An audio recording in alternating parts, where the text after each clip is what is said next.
सही डोज पूरा कोर्स, सेहत का सोर्स। অ্যান্টিবায়োটিক जैसे डॉक्टर बोले वैसे ही ले। জেনে নেওয়া যাক আমাদের এক্সপার্টের থেকে। আমি ডক্টর সৌম্যব্রত আচার্য, শিশু রোগ বিশেষজ্ঞ।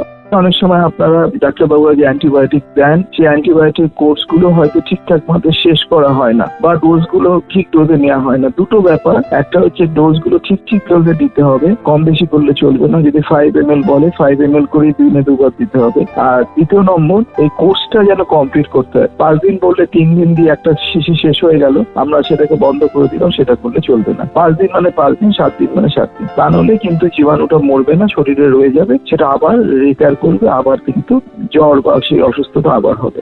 সেটাই আপনাদের পক্ষে আমার নিবেদন যে ডাক্তারবাবুরা যে অ্যান্টিবায়োটিক দেবেন সঠিক ডোজে, সঠিক মাত্রায় এবং সঠিক দিন সেটা খেতে হবে। This is brought to you by Adherence है जरूरी patient awareness initiative by Cipla।